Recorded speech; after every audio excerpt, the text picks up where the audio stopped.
Welcome to the season finale of Press and Abut to Continue. My name is Keith, the boy who forced his dad to stay up until midnight to take him to all the video game launches over the years. And I'm joined by my co-host Nisha, virgin to the ways of the edgelord nerds who stayed up past their bedtime. That's right, today we are talking about a nostalgic pastime that doesn't exist anymore. It's essentially gamer Christmas. The clock strikes 12, a game has just become legal to sell, and there's a palpable excitement of lining up on a cold night to grab a collector's edition. It's the one time where all the closest gamers unify in an army, hand in hand, proudly displaying their passion away from the harsh light of day that hurts our gamer eyes.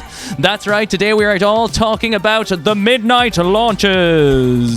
Man, that was really fucking good. Has it been a while since you've done an intro? Has it been a couple of episodes since you've done an intro? I did one with Harry. One that was scripted. I did one with Harry that I scripted because for the guests I want to make sure that they all have the equal opportunity of an intro. But today for the season finale, I was like, let me just write up something. I wanted to create an image of because that is what comes into your mind, right? It's queuing outside a shop, midnight launches, that nostalgic, people waiting for a console or a new game or a collector's edition and they just can't wait. And it really is gamer Christmas. And it really is. Yeah. Like you were looking at old videos, on YouTube of midnight launches, and it really is like the edgelord nerds, coming together, being like, I'm here with my girl. I don't even like gaming, but I just came anyway. Yeah, man. That's kind of like, that's the vibe that I was getting with a couple of the videos that I was watching, and I thought it was very funny. You painted a beautiful picture of that intro, by the way. I just want to say that really got me into the feel of midnight launches. From what I've seen from having watched loads of videos on YouTube of midnight launches from over the years, and you did a really good job painting the picture there. But I did find there was some of them I was watching. It's like, I don't even care, I just kind of want to be here. But regardless, it was also, a lot of it was heartwarming and just like, it's difficult to describe how nostalgic it is to look back at that time and see people, and even the video game shops with all of the games in the shops, before it turned for video game stores. Physical shops, like we're literally in a point now in Ireland where we almost have no physical place to buy video games. Midnight launches do not exist anymore. There's no shops to go to. There's no experience to go to, which is upsetting too. So like the thing about midnight launches and why they're a time capsule, and the reason I say the word edgelord is specifically the time, because in the early 90s, late 90s, that was in fashion. Look at gaming ads at the time. Like Nintendo was all about like, you won't have to play with your woman who's tied up in bed because you have a Game Boy. It was all edgelord. Everything at that time was personified to that core audience, and we all well know now that gaming has just become something that's an art form that everyone can enjoy, and it's not marketed at anyone in particular, right? But it is a time capsule. It is something that really doesn't exist anymore. Maybe there are places that still do midnight launches, but with digital, there's very few places that sell physical games full stop. There's a lot of stores that we would have had around, like GameStop closed down recently. Currys and stuff like that, these other electronic stores are getting rid of them too. They're not stocking the physical. Like there was a stage where Tesco and every place had them. Actually, I totally forgot about that. So we're down to one place to buy them physically, and that's Smith's as far as I know. And maybe that's similar for a lot of people around the world, because the truth is digital has won a good 5 years ago, and we're just still slowly coming out of the end of it. And so I think this topic is important. It is for people who were there at the time, or for people who weren't there at the time, just like video rentals. Just like that experience to bring it back. That's a really, really good point I hadn't thought about. This is just the same as video shops, video rental stores, Blockbusters, Extravision. It's the same feel because it is a lost art form. I think I read that Nintendo tried to do midnight launches with Tears of the Kingdom recently, but it depended on what stores were getting involved in it. Certain stores would or would not have done it. But I was talking to the owner of the Retro Gaming Store, which is a retro video game store that's down in Wexford, in Ireland. And I was talking to him at the Irish Gaming Market, and they're currently changing stores, so they're moving to a much bigger store. And he was actually saying that he's going to try and bring back midnight launches to his shop. It would be amazing. Which I think would be, if they do end up, now look, again, these are only plans, and it was just a brief conversation, but if they ended up doing that, they, to me, would be the only shop in Ireland that I would know of that would be doing it. So you're right, it's really whittled down to there's very, very few, because of actual physical media shops are very few and far between at the moment. I think it's cool to see someone working towards bringing that back, which I think is really cool. So if they do end up going with it, I really hope that it works out, and it's, you know, maybe they can build a little event out of it, because it could be very, very cool and something to keep that alive. That is a lost art form. Yeah, and I think, not to go like too serious or totes emotion on it, but there's like, I love digital because it is very handy, but like it's the same thing as picking something on Netflix compared to going on a Saturday night with your family or your friends down to a store and picking stuff up and looking at it physically and picking it up. There's a complete loss, unfortunately, and it's very sad, there's a complete loss of humanity with the idea of being able to go out in a queue of people who share the same passion, so excited that they can't sleep. So excited that they have to get it on the night, and you get to go out physically, meet people who are just as passionate as you. It's literally like a mini con in the middle of the street for something that is launching, that people are so happy to see and are so excited for, that it literally is Christmas. It is, do you know? Gamer Christmas. I like the way you said that. That was actually really cool, because that's what it felt like when you said it. I was like, oh my god, like having looked back at all these videos, I'd imagine that was the feeling of it at the time. And it's just, it's wild to look back at the videos from back then. I was actually trying to find out what was the first video game to ever have a midnight launch. Ooh. Now, I don't know if I traced it to the exact one, but what I found was the first game to have a global launch was Sonic 2. So they had Sonic Tuesday. I don't know if you've gotten to that part in the console wars yet, where they talk about Sega and having them released. I've like loved the console wars. I love the audiobook. I love the whole thing. But I've literally just like gone to that point where, you know, just one day you like forgot to listen to it one day and you just have to get back on it, you know. Like what's her name in Dragon Ball Z, that when she sneezes and she transforms. Launch. They just forgot about her. Actually, I was sorry not to get sidetracked, but I was playing Dragon Ball Z Kakarot the other night. Goku goes to, there's like a side mission, and Goku goes to Kami house and does a little side mission for launch. And he was like, "Hey, I haven't seen you around. It's like, I feel like someone forgot about you." He made like there was a little inside joke. But that's what I love about that game. It's like it's like literally lore everywhere. You know, it's so good. Oh, it's so good. Man, I fucking love it. Sorry. We need a whole Dragon Ball podcast, man. A whole Dragon Ball fucking at least an episode. Oh, I love it so much. I'm after getting totally sidetracked there as to what I was saying, because I got so excited. You're talking about Sonic and the global launch. So Sonic. So what I found, right, and this is 100% fact. Now I could be totally wrong, but Sonic 2 was the first game to release at the same time throughout the world, and a lot of and they were releasing them at midnight in a lot of countries. So technically it could be the first game to ever have the first ever midnight launch, which I thought was very cool, because before that it was unheard of to have something releasing the same day throughout the world. Because I even remember, like, as a kid, say a movie would come out and you'd hear that it was out in the States like 6 months before it was even in the cinema over here, or a game. That's actually a very interesting topic in general, about the fact that, like, when we were growing up, like, the Pokemon games came out a year after they were in Japan, maybe even longer. No, longer. The Pokemon games came out in 96 in Japan, did they? Something like that, yeah. And they were like, I don't really remember them really being omnipresent in my life till like 99. Yeah. So I think it was a year later, roughly, in America, and then a couple of months later in Europe, and then even sometimes Australia was like fucking 2 years down the line, man.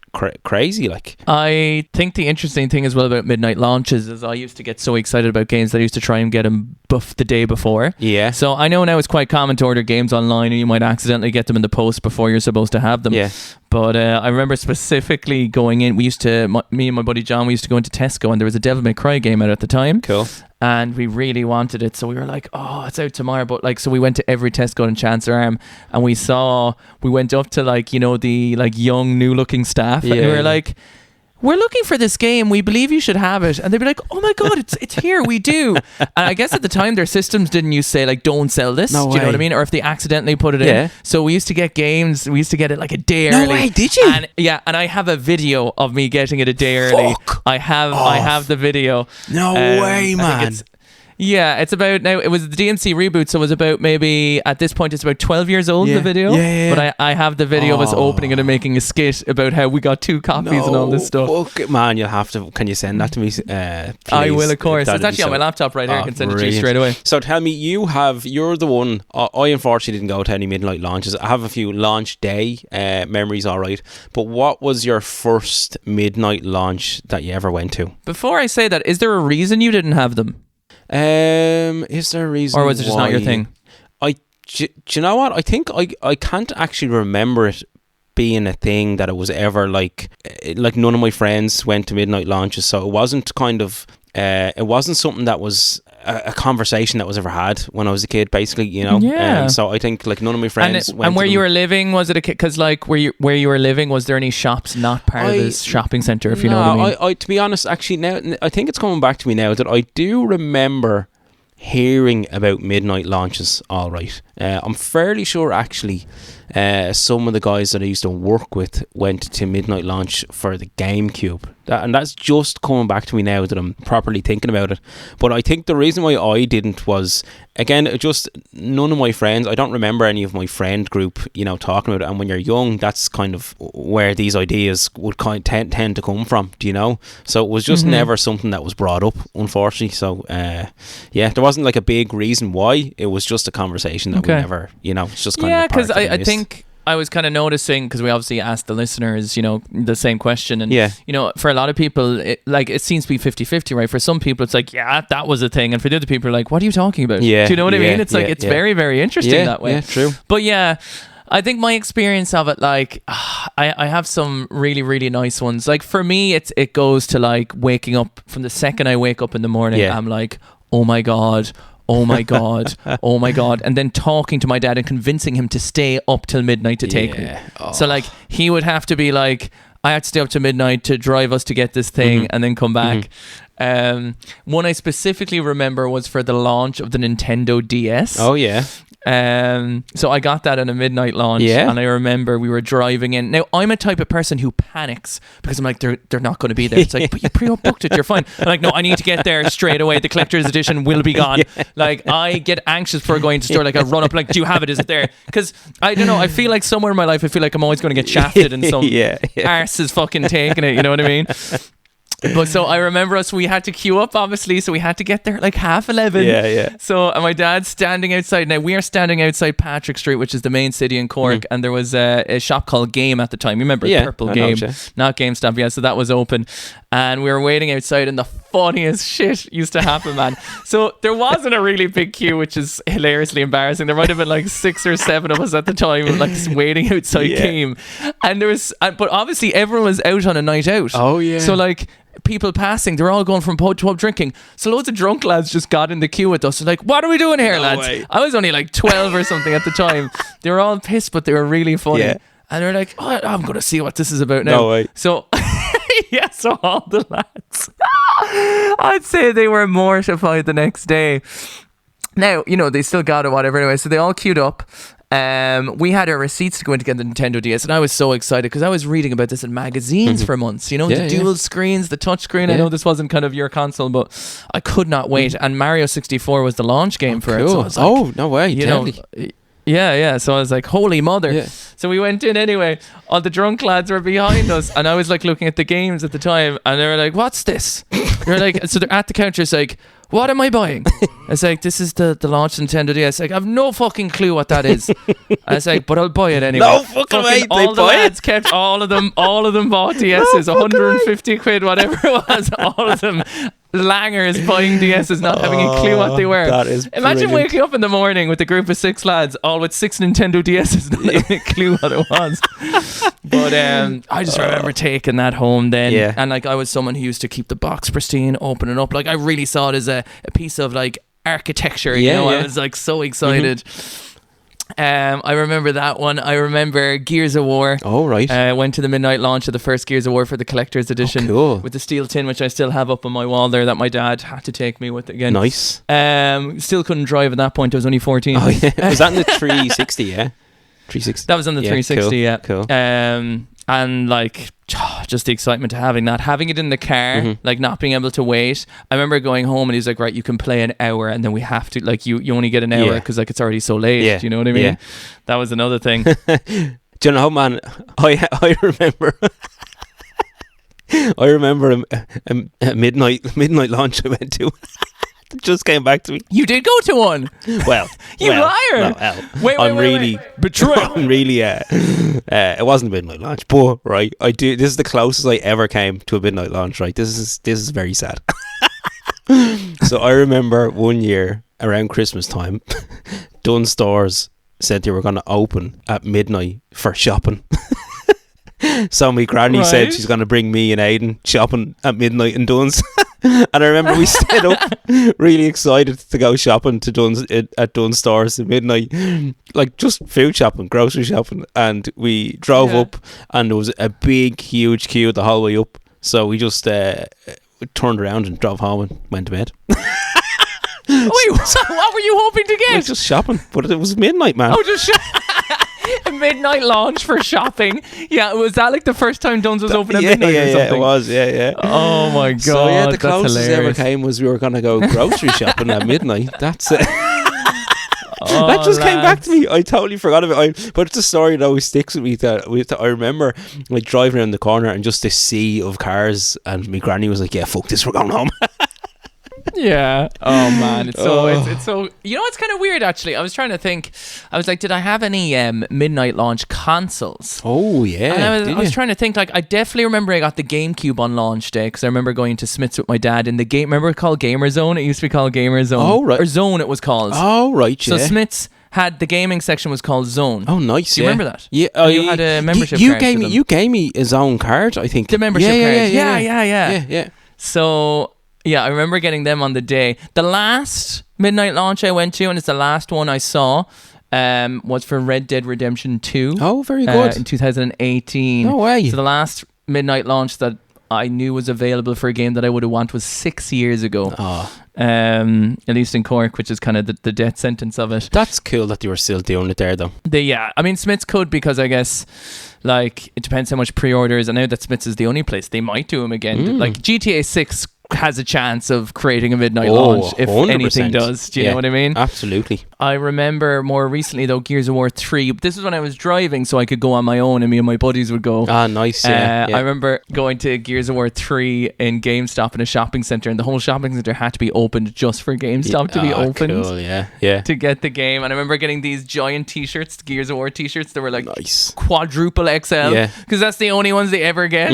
And then just playing that. Also Halo 4, oddly enough, I had a midnight launch for as well. Jesus, see, you went to a few of them, like. Yeah, man.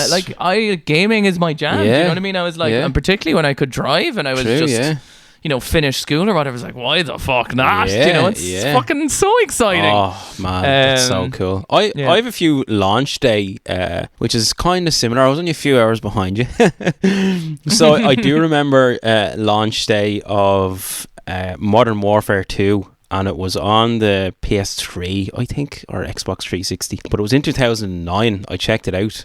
So it was 15 years ago. And I was living in Dalkey at the time. And it was me and 4 of my friends were all living in the house. And it was just like, like a party house. Just like fucking 5 lads living in this house. Yeah. And I remember... I know him well. Yeah, and I remember...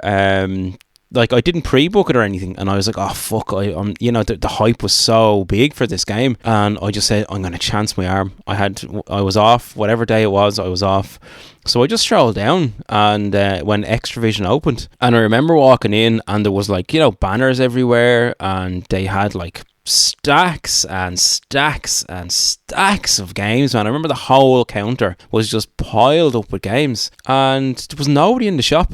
And I remember I walked in, I was like, I haven't pre-booked this, but is there any chance I could buy a copy of Modern Warfare 2? And the person behind the counter was like, yeah, just take one. Like he was like, yeah. You're just reminding me. Like nobody. Well, like I mean, that's nobody was at it. So strange. It was wild. Yeah. It was. Why was it empty? I don't. Now, to be fair, I literally got there like it was literally just open like about 5 minutes. So maybe people were kind of flooding in, because again, it wasn't like it wasn't a midnight launch, so it wasn't, people didn't have to be there as soon as the doors opened. Yeah. And I guess if they had their pre-bookings, they just knew it was there anyway, you know? Yeah. You're reminding me too of like how there's like, you know, the shops had all this cardboard cutouts. They had all the decorations for it. They had the banners for it that made it so visually exciting. They had probably the special edition unbox behind it. And I remember in game they had these glass behind the counters. They had glass, and that's where they kept all the sealed games and the special editions. And I remember being like looking at them thinking they were so gorgeous. Oh man, do you know, can I from a collector's point of view, that the promotional stuff from video games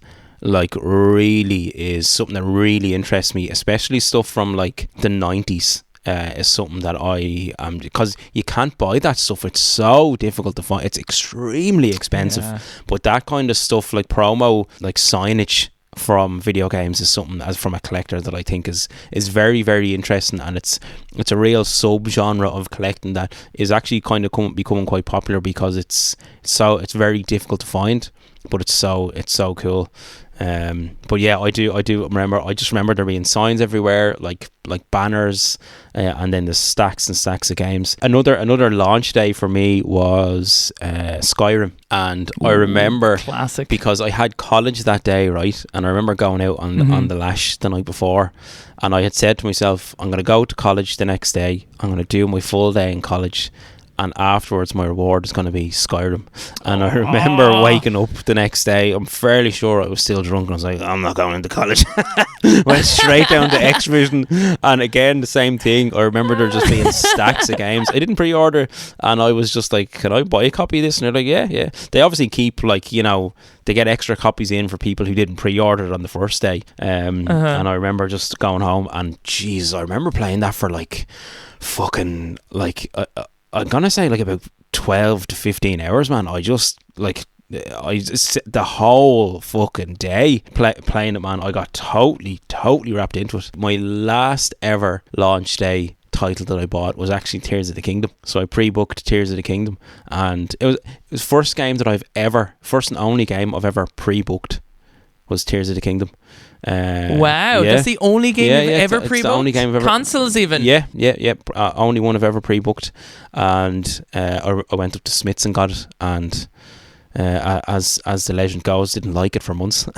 And then eventually came back to it and absolutely adore the game now. But yeah, we did a whole episode on it, by the way, if you want to check it out during the season, on a review of Tears of the Kingdom, which is a kind of our only review style episode. One I think I'd enjoy doing more of, are review styles. Review episodes, sorry. Do you remember like a particular launch day game that you got that like you like? Skyrim obviously sounds like you have really good memories with it, where like you got it and you just like were like, this is the best day of my life. Like that was one of the most gamer days I can ever remember having, because I remember like I couldn't turn it off. I was like, I played through my hangover straight through to the night, and I was like exhausted, but I was just like, I was so hooked.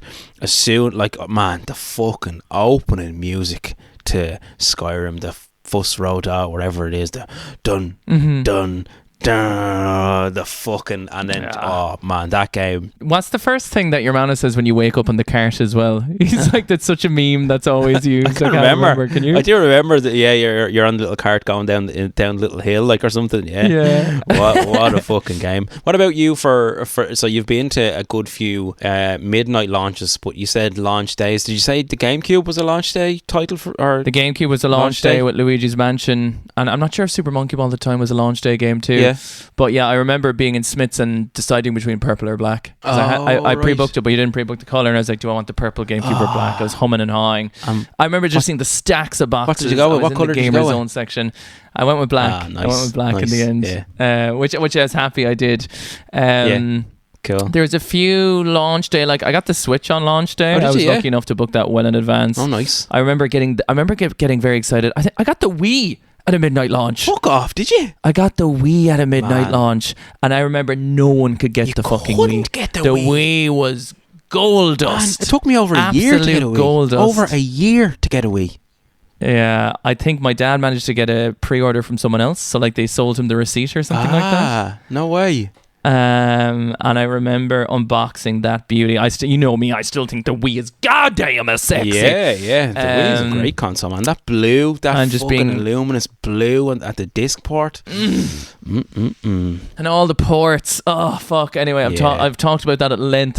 Is the Wii retro? But I think the Wii is retro. The Wii is retro. Like to be honest, man, there's actually videos I'm seeing on YouTube in my algorithm now. Is it finally time we say the 7th gen is retro? Yeah. You know, now it's a conversation piece, man.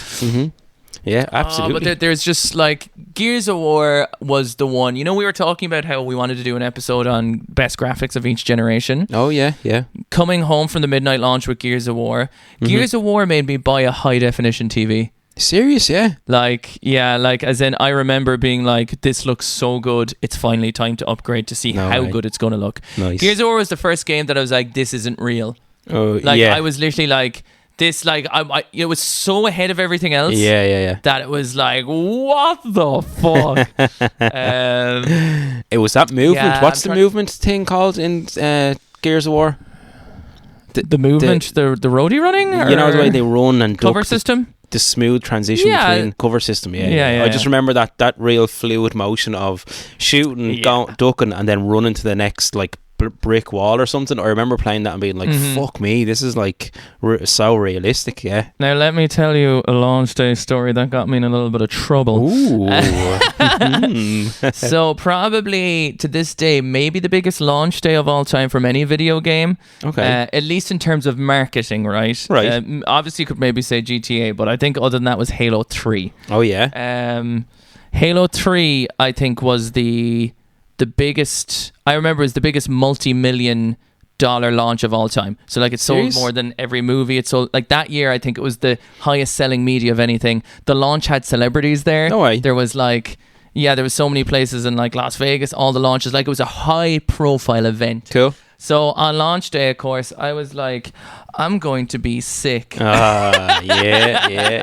So sick days in gaming, I had to pull a sickie, kind of with the knowledge of, you know, my parents, because they had to bring me in. I was like, right. They were like, right. Was this sick from work or college or for work or school? School. I was only 13. Brilliant. I used to have migraines a lot as a kid, but I also used to not have migraines a lot as a kid. So the worst thing though is I remember going in, getting it, and of course everyone in school fucking hated me. Like, because they were like, everyone knew it was Halo launch day. Everyone knew they wanted to go home and play Halo, and I was the only one at home playing it because my parents allowed me to take a sickie to do it. So brilliant. Everyone in school, so there's like, where's Keith today? And no one was like, he's sick. He's like, he's at home playing Halo. So every teacher was like, no, he's not even sick. Like everyone threw me under the bus. Like I was trampled. I was trampled by every class and every teacher knowing. And there was palpable hatred towards me because of it. You know what I mean? I'd say you didn't give a fuck though, because you were like, yeah, I got the game. Dude, I was playing. You see, the thing that I don't know if this is a thing for you, right? But like, I was waiting for that game for, when did the Halo 2 come out? Was it 2001? Like, I was waiting for 4 years. Oh, or right, something. yeah. Do you know what I mean? Like, it's the same with like The Last of Us. I don't know if you have experiences like that where like, what did I like, wait? This only comes out every 7. Like, if you have something that you would love and it only happens every 7 years, are you telling me that you're not going to take a day off to do that? Right, man. Yeah, absolutely. Do you know what I mean? Like if you fucking love something, and we'll be lucky to live to 70 or 80, and it only happens every 7 years. Everything else can fuck off, like quite literally. There's nothing else that has that time period and wait. Do you know what I mean? There's nothing. I know one thing that I felt like that with was after going to see The Lord of the Rings, The Fellowship of the Rings in the cinema, in the movies. And I remember it finishing and just being like, the feeling of just hopelessness that I knew I had to wait years for the next movie to come out. Wait, as in like when the trilogy finished? It was. I remember going to see the first movie in the cinema, and I just loved it so much that I was like, obviously there's more movies coming out, and I can just remember it finishing and being I have to wait fucking years for this fucking film. They came out fairly close in the end, though, I think. I think they were but still. I think they were under a year back to back because I think they shot them all at the same time. Oh, did they? It went. So so they just like kind of split them up. I think. But I know what you mean. It's like you finish it, the fact you even have to wait an hour, let alone a year. Do you know what I mean? Yeah, exactly. Yeah. Oh, fuck's sake. Well, we have. So we asked our beautiful listeners for some stories. One thing I want to say, just to throw back to our last episode, which was our licensed video games, which was really, really cool. There was a few stories that came in late that we might read them out. Yeah, of course. But one thing I want to say is last episode, obviously I was very, very sick the last episode. I was struggling. I was very under the weather, and I wanted to mention a few other people that I'd met at the Irish Game Market. I want to just give them a quick shout out if that's okay, because I met Brian, who is on Instagram, is at Be Kind Rewind Retro. And man, you know when you just meet someone, kind of the same way I felt when I met you. You know when you just meet someone and you just click, and you're just like this. I'm gonna get along with this guy. There was a good vibe. There was a good energy. Just a really, really fucking nice guy. We had a really great chat. We followed each other for years, and have chatted for a long, long time. But it was really great to meet him because it was the first time that I met him.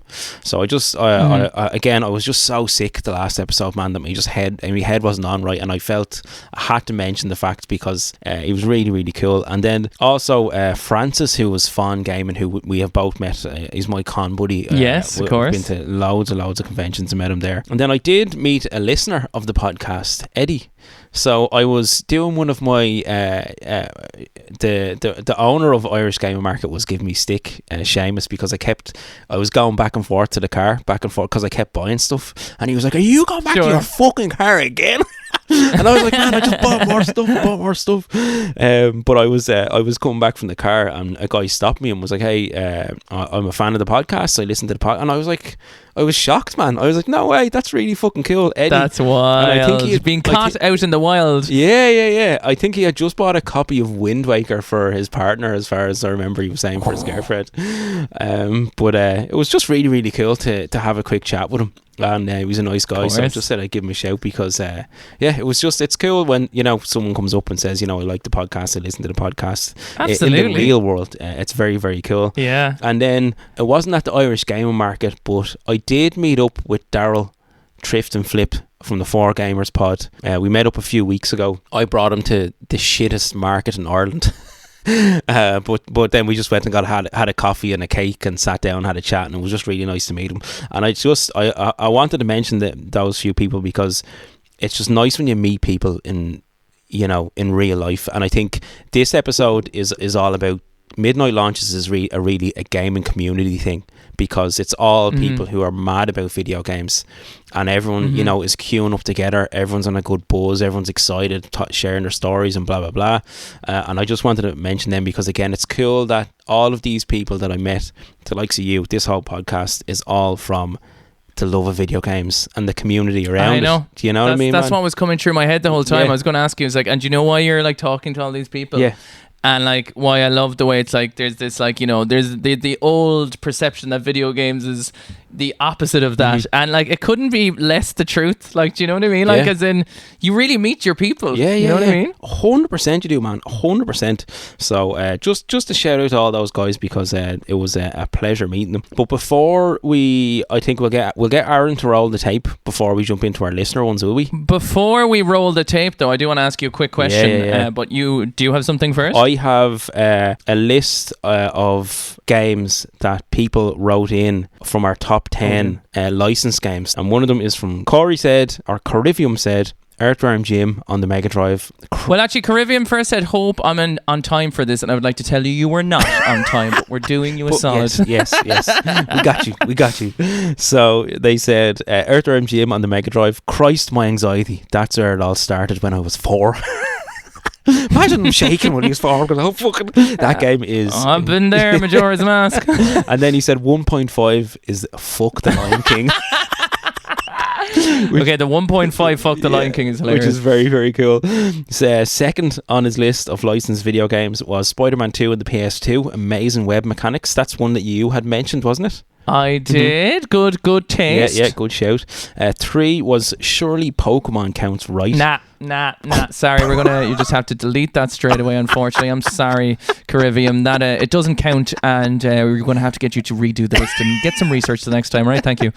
4, he said, absolute favourites are Lord of the Rings: The Two Towers, Return of the King on the PS2 for me. Recently, just picked up the Return of the King on GameCube, along with the Third Age. Amazing games. They're love it. Oh, next up, you're gonna like this one. Dragon Ball Z Budokai 2, baby. Actually, just all the Dragon Ball Z games in general. What's which you're starting to understand. Oh, Keith, man. I just fucking, you know, man, just video games, man. I'm looking at a copy of Starwing that I bought at Irish Game Market now that I was showing you before we started. Man, I just fucking, I just love video games. I know. I'm literally in my golden era right now with video games. I was talking before we started the podcast how like I can't believe part of my job is getting excited about going to CX and finding what cheap gems I can get, cleaning them up, doing YouTube videos on them, streaming them. I'm like, it just blows my mind. I got Path and Neo and New Vegas today. Deadly. I had New Vegas back in the day on the 360, but I never played it. I remember I just got a deal on it. Oh yeah. And now I can't find it. I guess I must have given it to a friend. Yeah. So I was doing a YouTube video today and I play it on Game Pass, but I do a thing where I show the cover in the intro of the video and opening up the case for the nostalgia, and I had to buy a new copy just for that. Yeah. But the YouTube video is out today, isn't that correct? It is out today. It'll be a week ago from listeners that listen to this. But if you're listening now, go to YouTube at Steamy_streamers. Yeah, you can check it out. It's called I Can't Believe I Never Played Fallout New Vegas. And I have never played it either. So. Well, I'm actually looking forward to getting your feedback on the video because this is my third one. So the first video, it's my fourth one. And 2 of the videos have got nearly 2,000 and 1,000 views each. So like that's really, really, I know that's small in the grand scheme of things, but for me that's a lot. So yeah, I'd love everyone's feedback if you do listen to the podcast. It's Steamy Streamers on YouTube. The logo is a pink and green logo. There is another YouTube channel I have. It's at 105 subscribers at the moment because it's quite new. But yeah, I'd love your feedback, and sorry for plugging myself, but it's got to be done. Plug away, man, plug away. So 6 on Carivium's list. Actually, apologies, can I stop you on 5? I had a question about 5. Go on. So you said Dragon Ball Z Budokai 2, which is interesting because obviously there's Budokai 3, which most people pick because it kind of just advances on the formula again. Right. However, I think I could be right here on Carivium. Let me know and send me a message. Do you like Dragon Ball Z Budokai 2 because the story mode with the storyboard specifically? Because part of me, I think, enjoyed that more, even though Budokai 3 has a better fighting system. So I'm very curious to why 2 over 3. And Nisha, you need to play the Legacy of Goku games after Kakarot, okay? Yeah, absolutely. I will 100%. Yeah, 100%. Right, so 6 for Carivium was love a bit of Warhammer, especially Dawn of War, even though it's a filthy PC game. Look, I love PC games, man. There's nothing wrong with them. Many hours spent after school playing it, man. Dirty. PC games is something, again, we're definitely going to have to explore in another episode because it was a huge part of my gaming history that we don't talk about very much. Yeah, absolutely, man. Not so much mine, but I definitely have memories, you know? Oh, yeah, cool. So 7 was absolutely love Star Wars Episode 3 in the PS2. The hype for that game was unreal in school. Also shout out to Jedi Power Battles on PS1. 8. I have a comment on that one too. Alright, go on. Star Wars Episode 3 was my most disappointing game I ever bought. What? Really? Yeah. I actually have that in the PS2. I have it on Xbox, and I remember playing the Lego Star Wars games and loving them so much that me and my buddy were like, we should get the real deal. Yeah. And then we went to Extravision and got it on the original Xbox, and I was very disappointed. Really? That was one of those palpable denial games where I was like, I hate this so much, but I need to love it. You know what I mean? Yeah. Look, man, you can't win them all. You know what I'm saying? It's just the way it goes. No. 8 was Power Rangers the movie on the Mega Drive. Jesus, the nostalgia got me. Gotta be tits though, because I constantly got hammered. It must be a difficult game. 9 was Toy Story 2 in the PS1. Still have it and go back to play it now and again. And then 10 for Carivium. The last one was, since I said fuck the Lion King, I want to throw Yu-Gi-Oh! Forbidden Memories on PS1 in here. Many hours of trying to find card codes on the actually cards to put into the game and find out they cost about 99 billion there coins when I only had 10. So there you go, Caribbean. You were late, but we got you, boy. We got you. Oh my god, that was actually a really, really good list. It was actually, yeah, it was very good. There was some nice character to each one, Caribbean. So we're going to need you to write in on every episode from now on with that flair, okay? Thank you so much. All right, Mr. Game Raider Paddy said, in no particular order, number 1, the Terminator Mega Drive. Nice. Number 2, the Alien trilogy. Okay, a little cheeky on that one, but I'll leave it. Number 3, the Die Hard trilogy. Also a little cheeky, okay. Number 4, GoldenEye / The World Is Not Enough, N64 PS1. Ooh. Okay, they're 2 separate games as well. Okay, I'm gonna, like, if you were on this podcast right now, would probably have to take you down a little bit and force you into difficult scenarios. But number 5, Hercules on the PS1, which I remember playing and actually liked. Oh my god, man, so do I. I actually remember a guy, one of my friends, bringing his PS1 around my house, and he had Time Crisis with the gun, but he also had Hercules, and I remember playing Hercules a lot. Oh my god, I'm gonna have to. Oh, we could do a fucking episode. It was beautiful, Hercules, man. Do you remember how gorgeous it was? Like it was a 2D game in a 3D background, and the 2D sprites were so beautiful. Yes, that's a really good they were show. so good looking.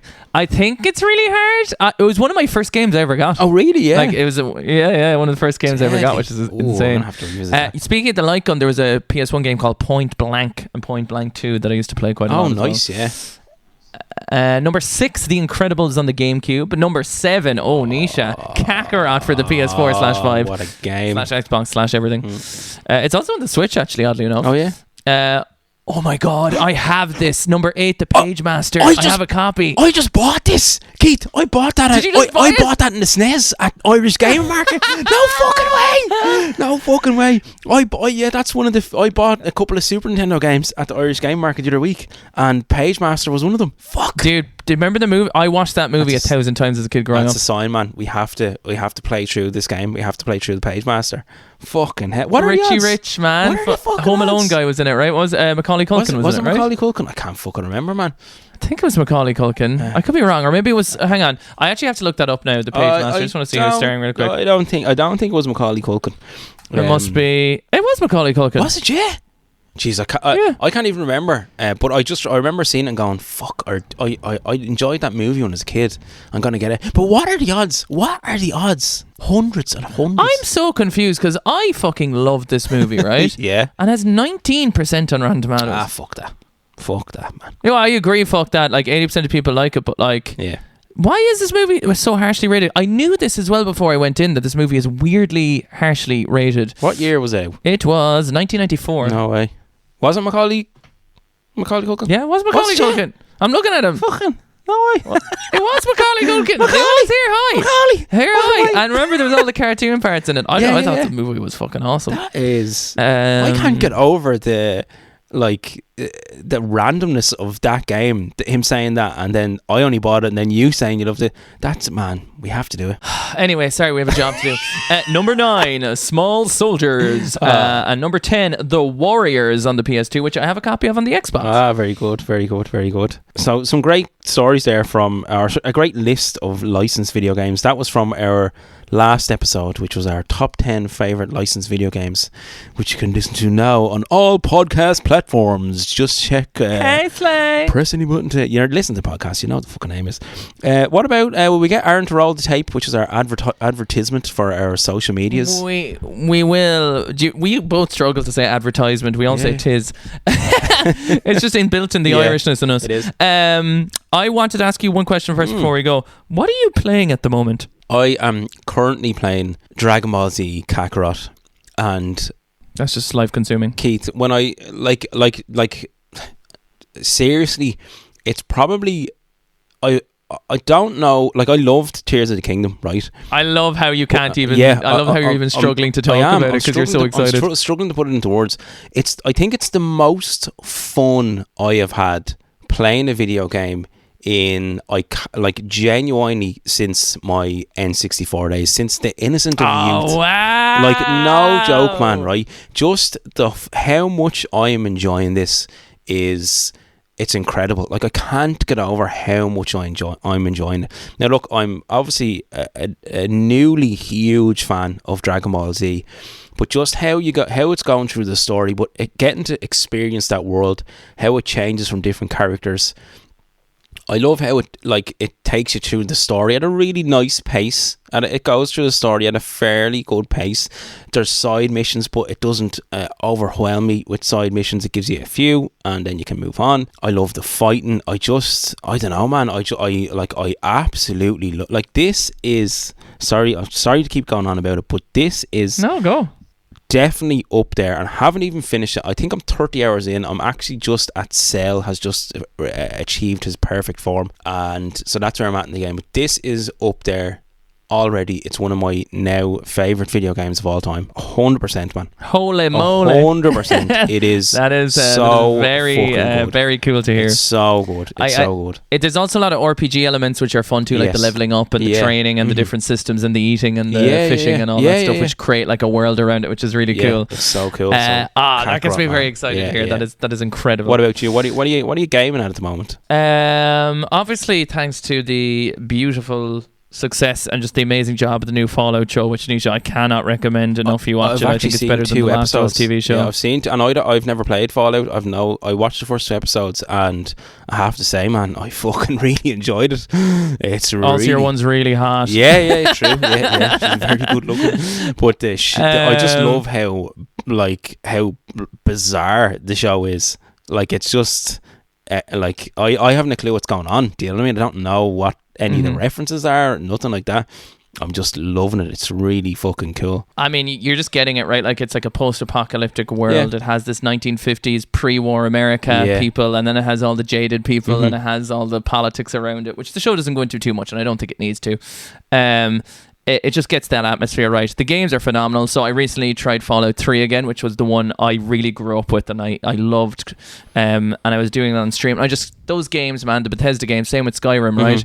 Like, I don't love Skyrim, but I love the Fallout games a lot more because they have the same type of vibe. You know, even though they're glitchy, it almost makes it's like part of the world. You actually like the glitchiness of it, kind of. You know what I mean? It's just like, but just the ambience it creates, it still is like. To be honest, they haven't actually really evolved. Like, when you play Starfield, which is their new game, like, Fallout is just as evolved as Starfield in terms of its character interactions, the choices you make being so pivotal. And you just roleplay this adventure where you can kill anyone you want, where you're like, this person's pretty important to the story, I just blew off their head and now there's like an army after me, you know. You create your own world. But a really big one that I'm playing is Majora's Mask for the very first time, completely all the way through. I never got past the first hour of that game. Serious? Growing up, because I was too scared and the 3-day time slot. So I've been using the stream to I think it's 10 out of 10. It's better than Ocarina of Time, I can say confidently. As a video game, I think it's better than Ocarina of Time as something, but it's so much of a higher barrier to entry than Ocarina of Time that I don't think a lot of people get to the point to realize that it's a better game than Ocarina of Time. That's a fair point. In the sense that, like, I'm doing it on stream and I have Mary helping me every step of the way. Like, it's confusing, it's quite difficult in terms of its mechanics, but it makes it all the more satisfying because there's these love stories going on. It's so dark. There's these beautiful character interactions, and each NPC has a whole 3-day cycle of what they get up to. They'll be meeting this person out one part of the day, this person in another part of the day, and you have a notebook where you write down, you have all these characters, you try and complete all their quests by going through the time and seeing what they want. And some people are, you know, trying to find their lost lover, and other people are like, and there's this one. Can I do a little spoiler warning for this little one NPC side quest? Go for it. Just to explain it to you. Have you played Majora's Mask? I have, yeah. I've played it when I was younger. I completed it. I can't remember it because I only played it once to completion. So, but yeah. Spoiler alert for anyone who hasn't played Majora's Mask. There's one quest where, like, you go to this inn and there's this girl who's like, I can't find my fiance. I'm supposed to be married to him in a couple of days. And there's this whole story that unravels, and it's one of the longest side quests in the game, where, like, you find out that actually the Skull Kid turned her fiance into a boy, and so he's walking around with a Pikachu mask on during the day, and he's looking for a letter trying to communicate, and you have to set up meetings with them at midnight so they can meet, and you're trying to put back their letters back and forth to each other. And then there's a whole system where they need to try and find this mask to save them and all this stuff and bring him back to normal. And eventually, in the end, the moon is coming, and in the last 5 minutes, they get to be together, and they just accept their fate that they're going to die together. And so that's like, and the story ends, and you get a love mask out of it. But it's just like the music, they just hold each other as the moon comes down and kills everything. And it was just like, it was just so incredible. That's like, that sounds like a really well developed love story that you'd see in a film. Unbelievable. Like, fucking hell, Unbelievable. Yeah. So that's why, like, I think it can overtake it. But right. Anyway, we're going to run out of time. So Aaron, roll the tape. Thank you so much for listening to Press Any Button to Continue. If you would like to see more, you can find us on Instagram and X at Press Any Podcast. Of course, if you want to catch up with our Discord, the link is in the show notes. This is primarily where we will ask you questions for future episodes and interact with our community. We do as well have a YouTube at Press Any Button to Continue, where we're currently doing a Dragon Ball Z reactionary content.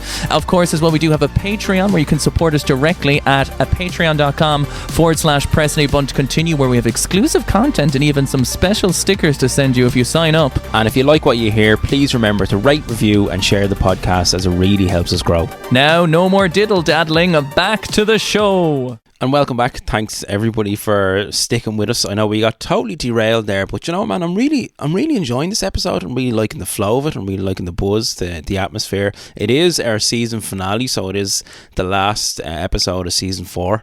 And thanks everyone for the support so far with the podcast. It's been really, really great, and I look forward to And also, the episode you were sick in our last one was one of our best performing ones, along with Harry's one. So we've had a good run of you not feeling good. So I think you should stay sick. It seems to be good luck. Okay, no worries. Just sneeze in my face or something. No bothers. But thanks everyone. And we're going to jump into, so we asked our listeners for their midnight launch stories. And we got a few responses in here, so we're going to read them out. So first up, we had Corivium, who we just read out their top 10 licensed video games as well before the advert there. So Corivium said, Wexford used to have a good few in GameStop. Biggest one I can remember is Call of Duty Modern Warfare 2. People queued a good 1.5 kilometres down the road. Free Monster Energy drinks given out. Cosplayers and airsoft team in jeeps driving up and down the street. And raffles going on for merch, giveaways. Was a mad time that brings back a lot of memories. Like, that just sounds so fucking cool. A lot of the videos I watched on YouTube of the midnight launches were like that, people getting, people giving out drinks, getting t-shirts, stuff like you were saying, getting t-shirts, stuff like that, raffles going on for merch. Like, that's just so fucking it's just so cool, man. It's a community. Yes 100%. It's the community. So for Modern Warfare 2. So thanks, Corivium. We have from Retro Kong, our beautiful video game magazines. By the way, people on stream have asked me to specifically have Harry back on for more gaming magazine stuff. Teapot specifically said she loved the chemistry between the three of us. Cool. And the topic in itself being this niche thing that we clearly had so much more to talk about. 100%, man. So 100%. Part 2 one day for sure. 100%. Harry said, okay, midnight launch story from the Wii U launch. As a massive Nintendo fanboy, I was obviously hype as fuck for the Wii U, so I traded in a bunch of duplicates, etc. to HMV, back when HMV traded and sold games. My God, I don't remember that. I don't remember my HMV doing that. I got a ton of credit and became a regular, so I got chatting to a store manager quite often. As the launch of the Wii U approached, I got chatting to him about the Wii U and how excited I was for it. He could tell I was hype. So, the night had finally arrived. I got all my snacks in, cleared the TV unit, ready for my new Nintendo console, and was eagerly awaiting midnight. This is really telling the story well of the feeling, you know? Mm-hmm. Then I randomly get a call about 8 p.m. It's the manager of my local HMV. I can tell by the tone of his voice it wasn't good news. He explained to me that he was dreading calling me because he knew I'd be gutted, but my local HMV was no longer doing a midnight launch. He was right. I was gutted. However, he started a shift at 5 a.m. to get the store ready for the morning, so he said it let me in at 5:30 to get my Wii U, even though I shouldn't have. Safe to say I didn't sleep that night with excitement and finally got my Wii U 5.5 hours later than expected. That is so cool. Also, Wii U so underrated. Yeah. Like, I will argue to the death that in terms of pure software now, and I'm not talking exactly game titles either, a lot of them were ported in the Switch, it's better than the Switch. I'm just going to say that. I also went to the Xbox One midnight launch, but not exclusively for an Xbox One. It just so happened that A Link Between Worlds came out on the same day as the Xbox One. So I nabbed Zelda during its unofficial midnight launch. That's clever. Go because you can buy anything in the shop when you're there. So if you go to a midnight launch and something else is coming out that same day, you'll technically have a midnight launch of that same game. I did buy an Xbox One too, but only booted up for the first time after I'd beaten Zelda about a week later. Brilliant. Very cool, Harry. Brilliant. That was a great story from Harry. Very, very cool. Next up we have Laserstake. And Laserstake said, Modern Warfare 2 and 3 midnight launches for me. I always had work the next day, so I'd get till 3 or 4 a.m. till I had to get some sleep. I was also in college at the time and found my course was a piece of piss.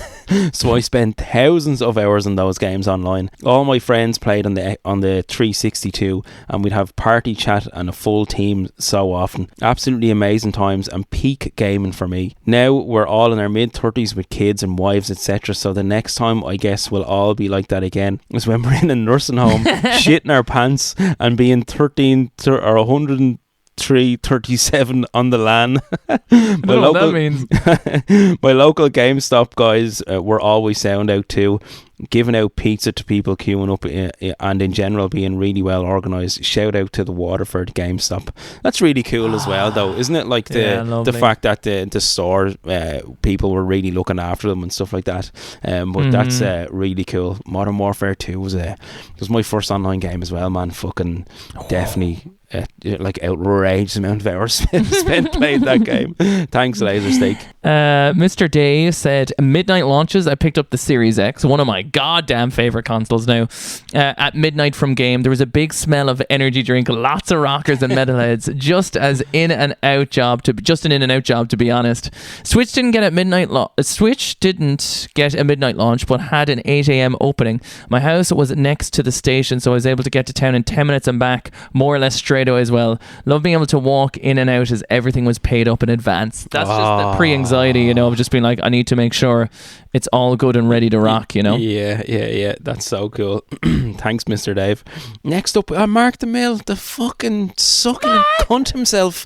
Mark the Mill. Sure, geez, the big old succulent flappy Rooney. I'm actually having a sleepover with him on this coming Friday to play games. Brilliant. Yeah, we're having a pajama sleepover. Brilliant. Very cool. I hope you have a good night. So Mark the Mill said, so I never camped out for a midnight launch, but I do remember the big game launches at the height of the COD days. Modern Warfare 2 and 3 had a massive hype. I was usually working the day they launched and used to sneak out to try and find a copy. That's very cool. The competition between shops was always interesting. The likes of GameStop, HMV, etc. putting all the effort in with Call of Duty decorations all around, cardboard cutouts of the soldiers, etc. But their copies of the game were like €70, and then Tesco comes along and has a huge shelf of the game for €55, completely destroying the competition. That's interesting, isn't it? It's like Smith's as well. Yeah. Always found it bizarre that you could have the Tesco grocery shop in your basket. Tesco grocery shop in your basket, along with the latest COD game, and sure, throw in a copy of Nuts magazine while you're at it. For the articles. Yeah, you know what I mean? So you can have food, wank and gaming all in one session, which is really what you're looking for. Sounds like a pretty good time to me. I was worried that the idea of going to midnight launch was at risk of extinction when online game stores became a thing, but I think people know the value of physical media, and also special editions help as well. Having a little road trip to the nearest Smiths for Tears of the Kingdom last year gave me a buzz, and I'm glad that feeling is still in me. Love y'all, Mark. That was a really cool story, and I agree. I think it's scary, the thoughts of it going away. And again, it's not something that I have like a huge nostalgic tie to, but it's a big part of just the video game zeitgeist is midnight launches, isn't it? So very cool. And I think it's so good having that feeling still in you, you know, like that's the excitement, and allowing yourself to be excited about something, allow yourself to have that childlike wonder and excitement about this next game you want, you know. Yeah, absolutely. Brilliant. Thanks, Mark. You succulent cunt. Zanfan said, I don't have any midnight launch stories, sadly, but if you ever do an episode about purchasing consoles in general, I have a few stories. But wanted to say to you both, congrats on another successful season of the podcast. Looking forward to the next. What a cutie. Thanks, I like Chris. it right now. Thank you, Zanfan. Lots of love. The next actual story is Teachu, who has a goddamn amazing t-shirts you can buy right now in Teachu Designs. Get over there. And it's good to see you in the Discord, man. Good to see you back on the podcast. Mine is definitely the Wii, and yes, the Wii is a retro console. Don't at me. I'm not going to at you. I'm 100% with you on this. I was so confident we could just walk into the store and pick one up on launch day. Eventually caved and pre-ordered from Game Station. Oh my god, I remember that. Oh yeah. But that was what I think Game Station was the name before GameStop. But it would be weeks or months. Yeah, I think that's what it was for us. At least Game Station, if it was a separate entity, closed down and GameStop took over. But one way or another, it was more or less the same thing for us. But it'd be weeks or months after the launch till they get enough stock in. Sad. But you know me, inject Nintendo into my veins. I had to have it for launch. We ended up calling all sorts of big/indie shops and caught word that Toys R Us were getting a small number of walk-ins for launch day. A cousin drove to the store and there was already a huge queue at 4 a.m. No way. We were too late. Nothing left. You don't get that anymore. No matter what midnight launch, you're not getting that overnight stuff anymore. Gumtree, eBay, local crack dealer, nothing. Eventually GameStop got more Wii stock a week after launch. Results, walked into queue people who gave me the most disgusting look as I walked out with a big Wii in between my hands. I'd say you're walking out with a big Wii between your hands more often than not. Oh my god. Jay, thank you for the story. Very cool. Good to see you. Good to hear you. What was with the Wii, man? Like, the Wii console had to have been one of the most restricted with its numbers. Because I know why. No, I know Nintendo are notorious for doing it, but they had a lot of consoles. It just sold that well. Oh, is that what it was? Yeah. Because it was the first game console ever that was successfully marketed to non-gamers. So everyone wanted one. It was the first console that was, like the sports, the look of it. It was the first time, I think, in gaming history where Nintendo, and they did it again with the Switch, where they actually were able to successfully market outside of gamers. So in other words, your mum wanted one, your gran wanted one, like it, because it had the whole software and system with it. So it was a huge reason. They actually, there was a lot of them there, obviously not enough, but like it was purely down to the fact that you weren't just competing with your fellow friends anymore. It was anyone would pick one up, anyone. Yeah. Like, again, as I said, I'm fairly sure it was about a year afterwards that I eventually got one. It literally took me about a year to get one. Great story. Thanks very much, Teachu. Next up we have Gar, the beautiful Gar, who sent me Dragon Ball Z Kakarot. I love it so much. Gar said, I don't have any midnight launch stories since I don't think I even knew about these in Ireland growing up, but I do remember specifically 2 launch days. I'll skip the Gears of War story as we've heard all that. This first one was the day Call of Duty, the original, launched. It's funny, we've even my memory of launch day, and we've had a good few Call of Duty. It must have been a big Call of Duty must have been a huge one. So the first one, the day called Call of Duty, the original, launched. This was before online play, so a big part of the purchase was the main campaign. I remember that day I hunkered down in my small bedroom with my PS2 and CRT TV on a TV trolley. The trolley. That reminds me of, remember the story you saying about, was it did it fall on you, or did the telly fall on you? Oh, or something yeah. There was I was pulling it forward when I was 5, and it nearly killed me. Giant fat fucking 40-inch fucking CRT nearly murdered me. Crushed all my VHS tapes as well. Also, the trolleys, but that was on like a stand that was kind of a trolley, but the trolley reminds me of the schools where the teachers would roll in the TV and you're like, yes! Remember that, man? Oh, that was brilliant. Right, so Gar said, loaded up Call of Duty and lost my mind. I stopped once to eat and watched the Podge and Rod show on RTE. Oh, I love the Podge and Rod show. Me too, man. I actually used to scare the shit out of me. Their horror. But you remember they did a show where they interviewed celebrities? That's the one I loved. Yeah, they had a talk show, and it was so funny. Yeah, so that was very cool. I played that thing until 7 a.m. in the morning, stopping again only so I could remain completely silent as I waited for my mother to leave for work at 6 a.m. She would have murdered me if I was up playing until 6 a.m. It was a poor parenting move to give me a PS2 and a CRT in my room when you look back. I wouldn't pull an overnighter like that again until Gears of War dropped. Very cool. The second one is bittersweet for me, but it was the launch of the PS3. I had just gotten my first job and had received back my emergency tax. Please explain to international listeners. So basically, emergency tax is when you start a new job in Ireland, your first or several pay packets until you process something with your tax number, you'll basically get taxed like half of your tax if you've never paid tax before, but you get it all back, so you could let it ride for a few weeks and then get a huge payout after a few weeks. The big thing is, like, obviously if you're in America you have to keep hold of your own tax and pay them. In Ireland, if you're employed and you're not self-employed, it's just automatically taken out of your paycheck, so they automatically take on the high one because they don't know what you're doing in your new job till they have that information. But then you get it back. So I withdrew my cash and headed to my local GameStop.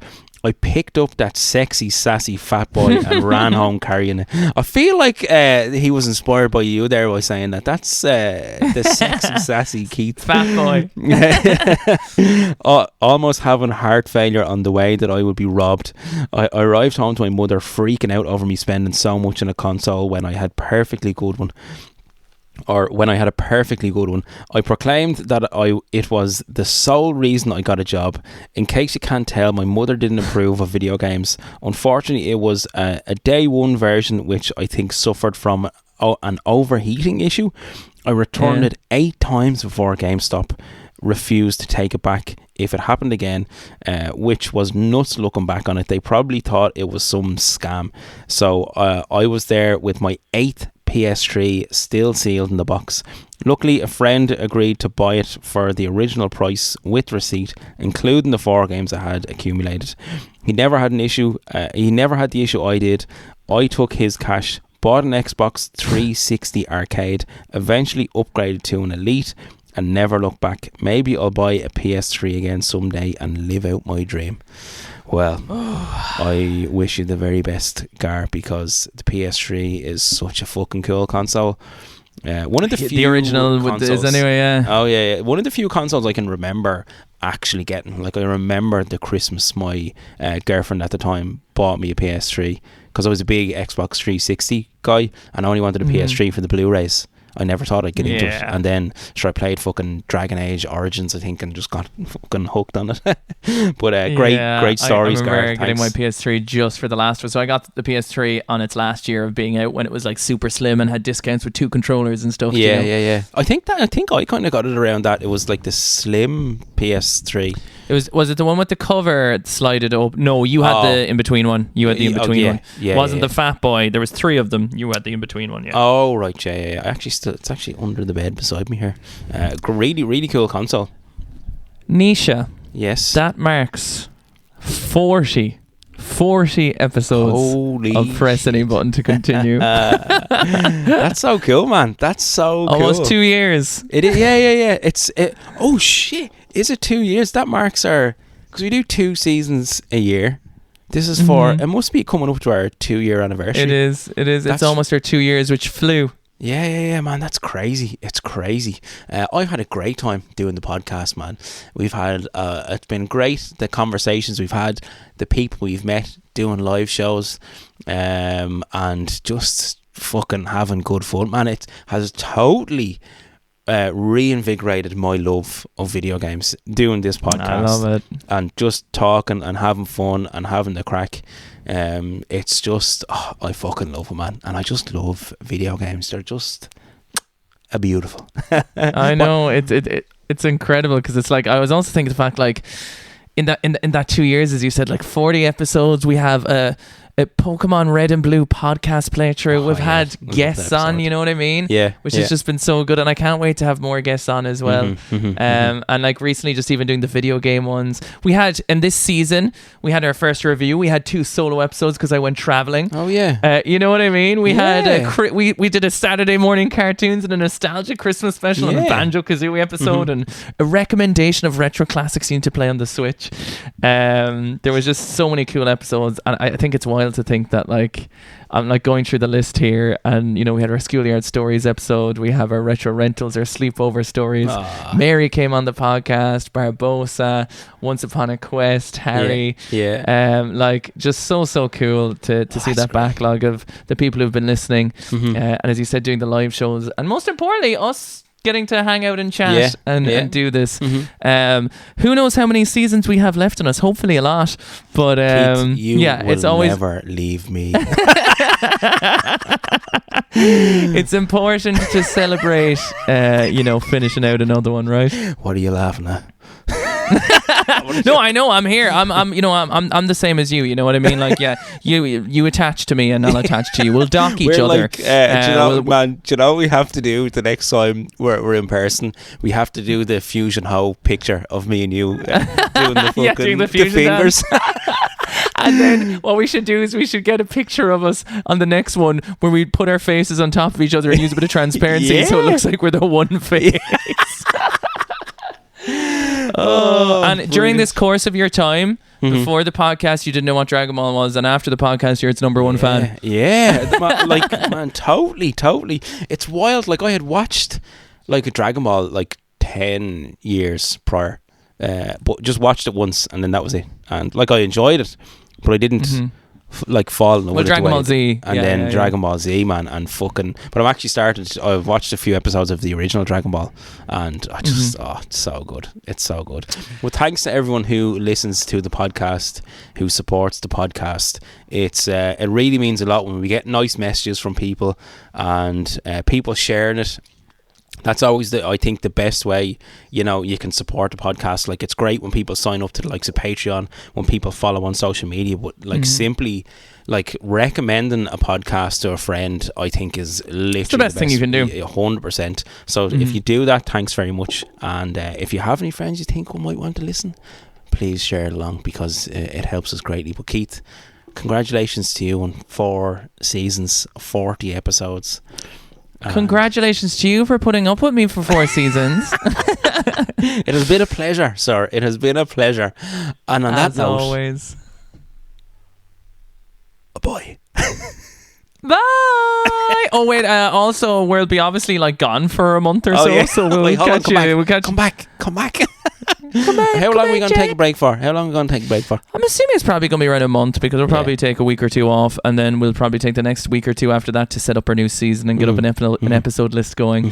We also have Gamerfest that we will be going to. Just to let know anyone who's going to Gamerfest, we will be going as guests. Oh yeah, we are going on the Saturday this time. So we were asked to do a live show, but I think we can only go on the Saturday. So we're not going to be doing a live show this time, but we will be there. So just for anyone who is going, because I know a lot of people came to see us on the Sunday the last time, just a heads up for anyone going to Gamerfest this year that we will both be there, but we will only be there on the Saturday. We said we just wanted to kind of hang out and enjoy it as well this year, so we could actually kind of chat to people rather than being getting geared for that. So yeah, we'll take an old break from that as well, while we're taking a break from the season, and we can just hang out with people. And that is official. A wrap on season 4. Round of applause. Can we can you edit in like a big clappy clap? Big. If I remember / not too lazy to do it, Anyway, bye. Bye.